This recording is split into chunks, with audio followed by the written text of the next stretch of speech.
Hello guys, welcome to our YouTube channel dream classes. तो आज की वीडियो में हम लोग क्लास 10th के फिजिक्स के ऑब्जेक्टिव क्वेश्चन पढ़ेंगे। तो ये हमारा फिजिक्स का सबसे फर्स्ट चैप्टर है जिसका नाम है प्रकाश का प्रवर्तन। तो इसमें जितने भी इंपॉर्टेंट ऑब्जेक्टिव क्वेश्चन है सारे हम आज की वीडियो में देखेंगे। तो वीडियो में लास्ट तक बने रहिएगा। चलिए वीडियो स्टार्ट करते हैं। तो आज का हमारा सबसे पहला क्वेश्चन है कि दाढ़ी बनाने में किस दर्पण का प्रयोग होता है। बहुत बार ये क्वेश्चन सुने होंगे, बहुत इजी क्वेश्चन है कि दाढ़ी बनाने में किस दर्पण का उपयोग होता है। तो इसका आंसर होगा अवतल दर्पण का। अवतल दर्पण का उपयोग होता है। चलिए सेकंड क्वेश्चन पे चलते हैं कि ऐसे पदार्थ जिनसे होकर प्रकाश आसानी से पार कर जाता है कहे जाते हैं। तो इसका आंसर होगा कि पारदर्शी पदार्थ का। चलिए वीडियो में लास्ट तक बने रहिएगा ताकि सारे क्वेश्चन देख सके। चलिए क्वेश्चन नंबर 3 पे चलते हैं कि किसी माध्यम का अपवर्तनांक का मान होता है। तो इसका आंसर होगा साइन आई बटे साइन आर। साइन आई बटे साइन आर।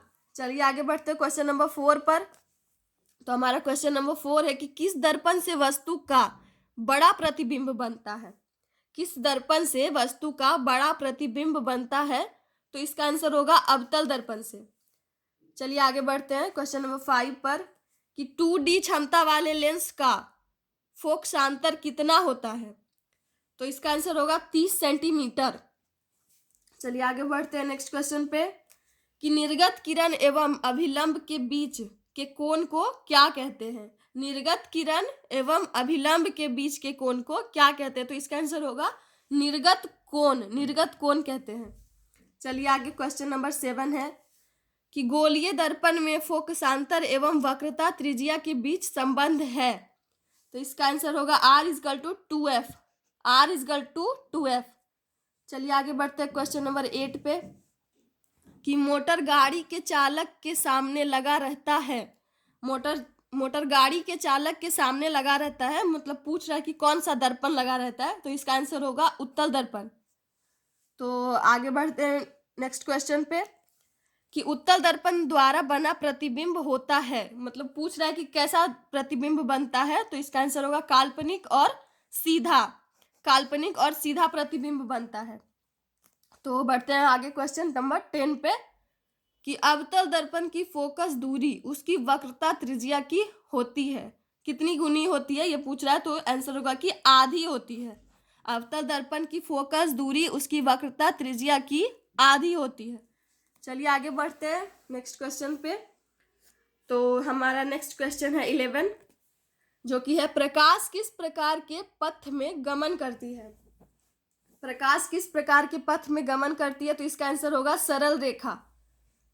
आगे बढ़ते हैं नेक्स्ट क्वेश्चन पे कि सौर ऊर्जा को संचित करने के लिए किस दर्पण का प्रयोग किया जाता है।